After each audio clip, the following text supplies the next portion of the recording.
Elohim es una palabra que ha generado muchas preguntas y debates a lo largo de los siglos. Su origen hebreo y su uso en la Biblia la convierten en un término fascinante, lleno de matices y significados que van más allá de una simple traducción. Generalmente, se emplea para referirse a la divinidad y, en la mayoría de los casos, al Dios de Israel. Su particularidad radica en que está en plural, lo que ha llevado a numerosas interpretaciones sobre su significado real. Algunos estudiosos explican que este plural no implica la existencia de múltiples dioses, sino que se trata de un plural majestático, una forma lingüística utilizada para expresar grandeza y autoridad. Por esta razón, cuando en la Biblia se menciona a Yahvé con el término Elohim, no se está haciendo referencia a varios dioses, sino a la magnificencia del Dios único. Aún así, el término no se emplea únicamente para hablar de Yahvé. En algunos pasajes de la Biblia, Elohim también se usa para referirse a seres divinos en general, como en el Salmo 82, que dice: Dios está en la reunión de los dioses, en medio de los dioses, Él juzga. Este uso ha llevado a algunos críticos a argumentar que la palabra Elohim podría ser un vestigio del politeísmo cananeo, adoptado en las tradiciones hebreas cuando se estaba escribiendo la Torá. El término Elohim tiene un origen complejo y ha sido interpretado de diversas maneras a lo largo de la historia. Se considera una forma plural derivada de El, el término genérico para Dios, en hebreo arcaico y en otras lenguas cananías. A pesar de las diferencias en la forma en que se ha derivado el término, su raíz se encuentra en la idea de estar al frente o ser la cabeza, lo que refuerza su asociación con la divinidad suprema. En distintos idiomas relacionados, como el arameo y el siríaco, encontramos palabras similares que designan a Dios, y en árabe la evolución de este término dio origen a I, que con el artículo determinado se convirtió en Ali, de donde proviene la palabra Alá.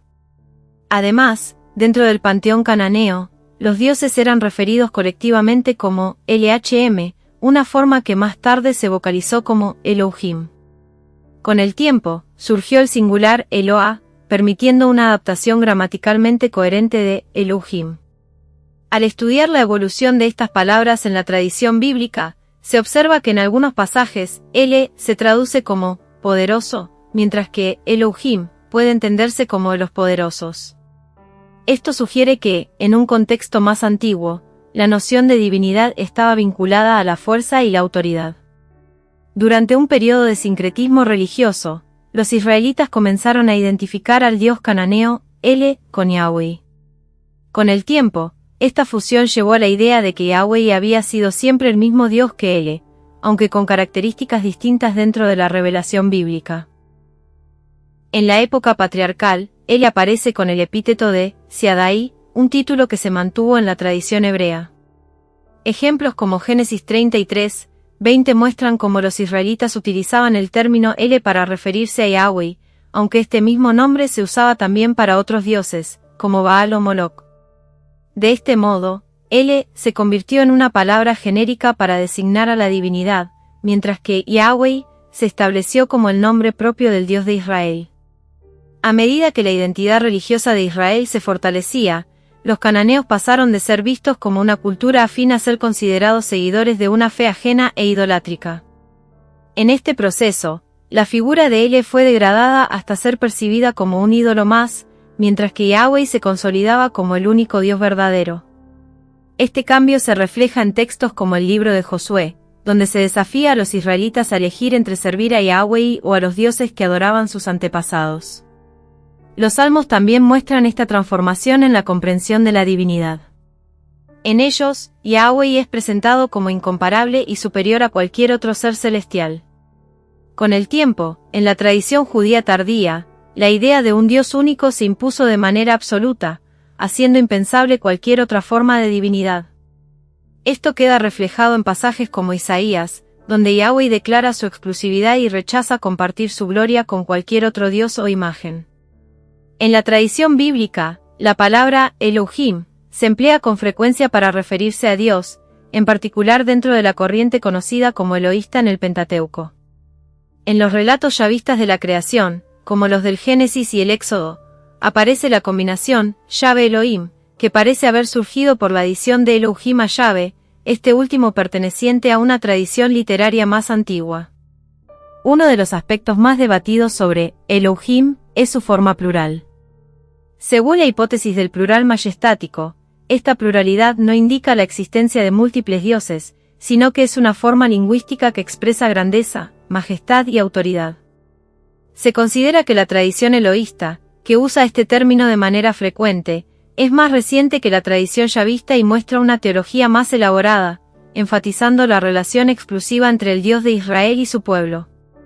En los textos hebreos, cuando Elohim se refiere a Yahvé, suele ir acompañado del artículo definido a, formando a Elohim, que literalmente significa los dioses, pero que se interpreta como el Dios.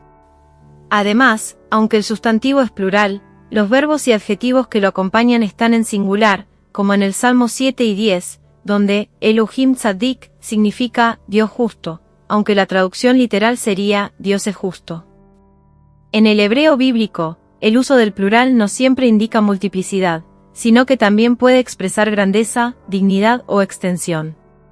Este fenómeno lingüístico, conocido como pluralis essentiae o pluralis majestatis, se emplea para enfatizar la importancia del concepto al que hace referencia.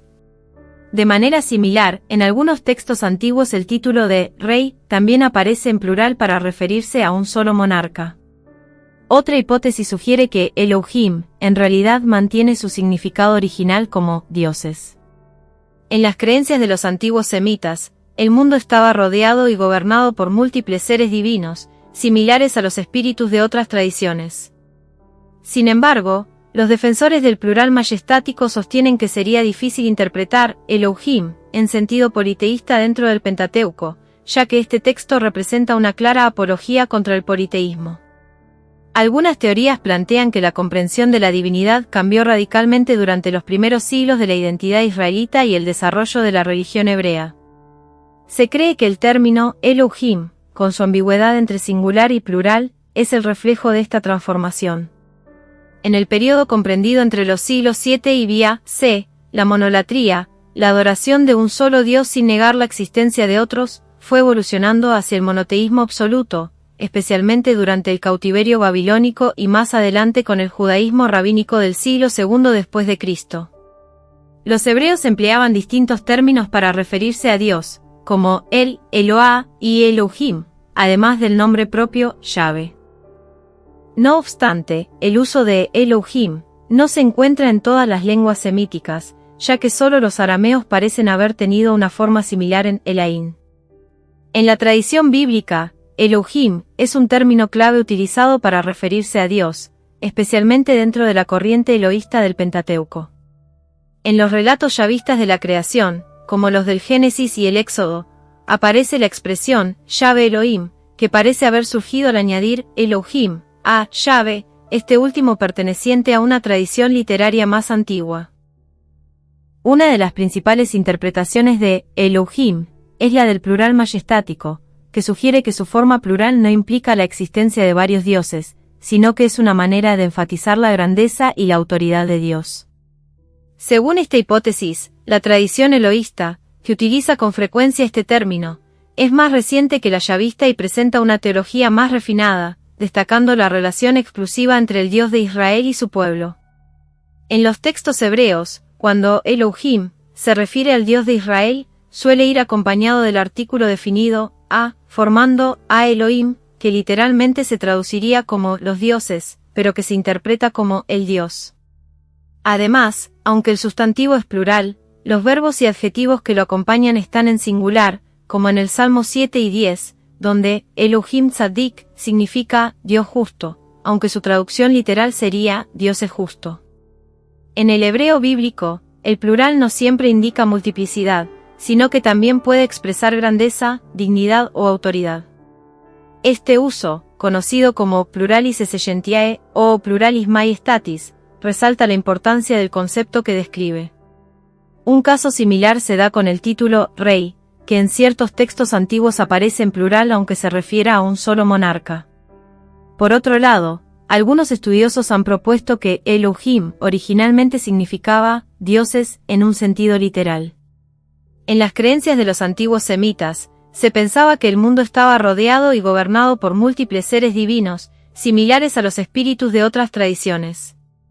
Sin embargo, quienes defienden la teoría del plural majestático argumentan que sería difícil sostener una interpretación politeísta de Elohim dentro del Pentateuco, ya que este texto presenta una fuerte postura contra el politeísmo. Algunas teorías sugieren que el concepto de divinidad en la religión hebrea experimentó cambios significativos a lo largo del tiempo. Se cree que la ambigüedad entre el singular y el plural en el término Elohim refleja estas transformaciones.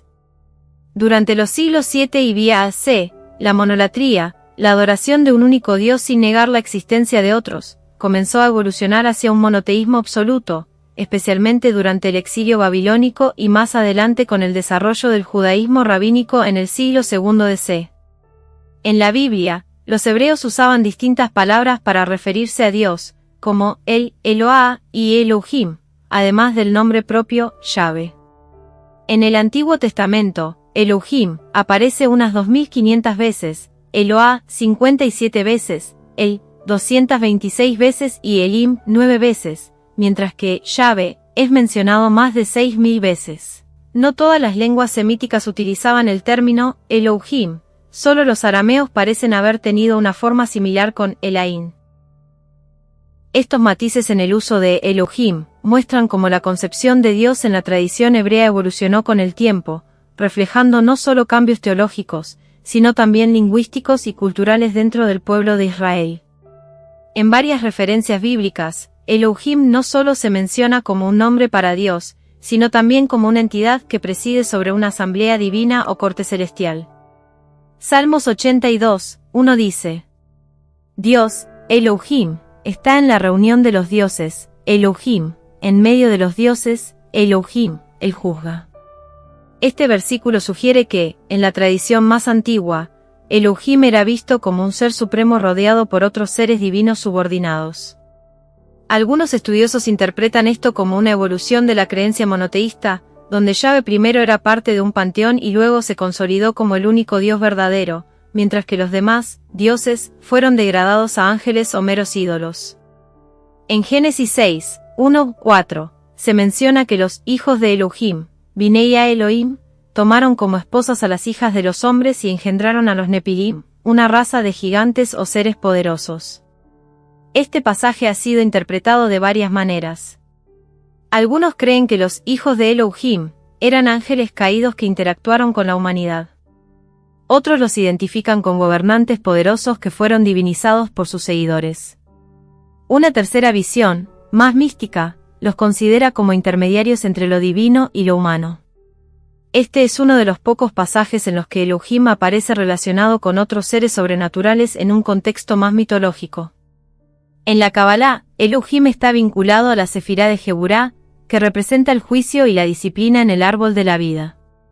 Mientras que Yahvé, YHWH, se asocia con la misericordia, Yest, Elohim se entiende como la manifestación del rigor divino. Los místicos judíos argumentan que el uso de Elohim en la Torá a menudo enfatiza la justicia y el poder estructurado del universo, en contraste con el nombre Yahvé, que enfatiza la compasión y la cercanía con su pueblo. Esta dualidad entre misericordia y juicio es central en la teología esotérica judía. En algunos textos apócrifos y gnósticos, Elohim aparece como una entidad distinta de Yahvé.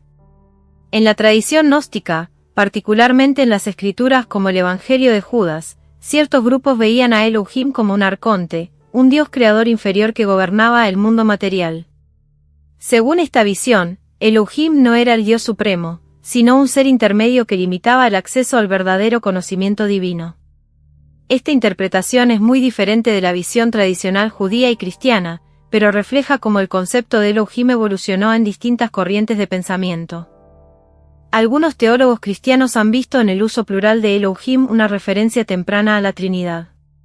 Argumentan que, aunque la teología judía tradicional lo interprete como un plural majestático, el uso del término en los textos del Antiguo Testamento podría prefigurar la idea de un Dios único en tres personas, Padre, Hijo y Espíritu Santo. Esta interpretación, sin embargo, no es aceptada en el judaísmo ni en el Islam. El libro de Enoc, un texto apócrifo judío que influyó en algunas corrientes del cristianismo primitivo, menciona a Elohim en relación con los ángeles caídos y el juicio divino. En este libro, Elohim es visto como el juez supremo que condena a los vigilantes, ángeles que se rebelaron, y a los Nepilim, sus descendientes híbridos con humanos. A diferencia de la tradición bíblica estándar, en Enoc se describe una jerarquía celestial más compleja donde Elohim gobierna sobre. En este contexto, Elohim no es simplemente un título para Dios, sino que se asocia con un sistema divino de justicia en el que los ángeles caídos son castigados y el mundo corrompido por ellos será purificado en el futuro. En este texto apócrifo, se presenta a Elohim como la fuente de la sabiduría divina, Joma, que actúa como una entidad casi independiente y personificada. La sabiduría es descrita como un espíritu que emana de Elohim y que guía a los justos, protegiéndolos del mal. Esta visión se asemeja a la de la Sejina en la tradición rabínica, que representa la presencia divina en el mundo. También tiene paralelismos con el Logos en el Evangelio de Juan, donde el Verbo, o la Palabra, es visto como una manifestación de Dios en el universo. Los textos de Qumran, escritos por la secta de los esenios, presentan una visión dualista del mundo donde Elohim es el líder del ejército de la luz, enfrentado a Bigiel, príncipe del mal y las tinieblas. En escritos como La regla de la comunidad y La guerra de los hijos de la luz contra los hijos de las tinieblas, Elohim es un dios guerrero que interviene activamente en la lucha cósmica entre el bien y el mal. Estos textos revelan una concepción más apocalíptica de Elohim, en la que su papel como juez y salvador está vinculado a la llegada de un reino divino en la tierra. También refuerzan la idea de que en la teología esenia existía una fuerte separación entre los seguidores de Elohim y los seguidores de las fuerzas del caos. Este texto apócrifo judío del siglo I se relata una visión en la que Abraham es llevado al cielo y se le muestra el verdadero poder de Elohim. En este relato, Elohim es visto como un dios trascendente e inalcanzable, mientras que el mundo está dominado por fuerzas demoníacas lideradas por Azazel. Aquí se presenta una dualidad similar a la de los manuscritos del Mar Muerto, pero con un énfasis más fuerte en la corrupción del mundo material. Elohim promete a Abraham que, aunque la humanidad se haya apartado de él, habrá un juicio final en el que se restaurará el orden divino. En el Testamento de los 12 Patriarcas, un conjunto de textos atribuidos a los hijos de Jacob menciona a Elohim en varias ocasiones, destacándolo como el Dios que establece pactos con los justos y castiga a los pecadores. Un detalle interesante es que en algunas partes, Elohim es descrito como un ser que delega su poder en figuras mesiánicas, anticipando la idea de un Salvador que restaurará la justicia en la tierra. Este concepto influyó en el cristianismo primitivo, donde la idea de Elohim como un Dios que envía un mediador, ya sea un Mesías humano o una figura celestial, se convirtió en un elemento clave de la teología. El libro de Enoc, un texto apócrifo judío que influyó en algunas corrientes del cristianismo primitivo, menciona a Elohim en relación con los ángeles caídos y el juicio divino.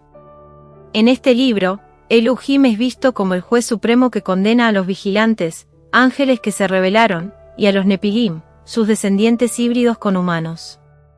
A diferencia de la tradición bíblica estándar, en Enoc se describe una jerarquía celestial más compleja donde Elohim gobierna sobre un ejército de seres espirituales, pero también delega autoridad a arcángeles como Miguel, Gabriel, Rafael y Uriel para ejecutar su voluntad. En este contexto, Elohim no es simplemente un título para Dios, sino que se asocia con un sistema divino de justicia en el que los ángeles caídos son castigados y el mundo corrompido por ellos será purificado en el futuro. En este texto apócrifo, se presenta a Elohim como la fuente de la sabiduría divina, Joma, que actúa como una entidad casi independiente y personificada. La sabiduría es descrita como un espíritu que emana de Elohim y que guía a los justos, protegiéndolos del mal. Esta visión se asemeja a la de la Sejina en la tradición rabínica, que representa la presencia divina en el mundo. También tiene paralelismos con el Logos en el Evangelio de Juan, donde el Verbo, o la Palabra, es visto como una manifestación de Dios en el universo.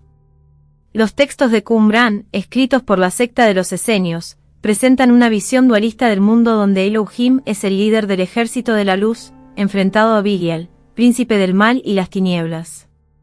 En escritos como La regla de la comunidad y La guerra de los hijos de la luz contra los hijos de las tinieblas, Elohim es un dios guerrero que interviene activamente en la lucha cósmica entre el bien y el mal. Estos textos revelan una concepción más apocalíptica de Elohim, en la que su papel como juez y salvador está vinculado a la llegada de un reino divino en la tierra. También refuerzan la idea de que en la teología esenia existía una fuerte separación entre los seguidores de Elohim y los seguidores de las fuerzas del caos. Este texto apócrifo judío del siglo I después de Cristo relata una visión en la que Abraham es llevado al cielo y se le muestra el verdadero poder de Elohim. En este relato, Elohim es visto como un Dios trascendente e inalcanzable, mientras que el mundo está dominado por fuerzas demoníacas lideradas por Azazel. Aquí se presenta una dualidad similar a la de los manuscritos del Mar Muerto, pero con un énfasis más fuerte en la corrupción del mundo material. Elohim promete a Abraham que, aunque la humanidad se haya apartado de él, habrá un juicio final en el que se restaurará el orden divino. Elohim en el Testamento de los 12 Patriarcas. Este conjunto de textos atribuidos a los hijos de Jacob menciona a Elohim en varias ocasiones, destacándolo como el Dios que establece pactos con los justos y castiga a los pecadores. Un detalle interesante es que en algunas partes, Elohim es descrito como un ser que delega su poder en figuras mesiánicas, anticipando la idea de un Salvador que restaurará la justicia en la tierra. Este concepto influyó en el cristianismo primitivo, donde la idea de Elohim como un Dios que envía un mediador, ya sea un Mesías humano o una figura celestial, se convirtió en un elemento clave de la teología. Si te ha gustado el contenido y deseas contribuir al crecimiento continuo de este canal, te invito a considerar la posibilidad de suscribirte a mi canal de YouTube. Puedes hacerte miembro por menos de 3 euros al mes. En el apartado de tienda, podrás acceder al merchandising de Estudio Alejandría. No solo estarás apoyando mi creatividad y esfuerzo, con tus compras, sino que también tendrás acceso exclusivo a contenido más detallado y enriquecedor. Como suscriptor, formarás parte de una comunidad comprometida con el desarrollo y la exploración de nuevos temas. Tu apoyo es fundamental para seguir creando contenido. Únete a la comunidad y sé parte de esta emocionante aventura. Y hasta aquí llegamos con este emocionante contenido. Si te ha gustado y quieres seguir explorando temas fascinantes como este, no olvides suscribirte al canal y activar la campanita para recibir notificaciones de nuestros nuevos vídeos.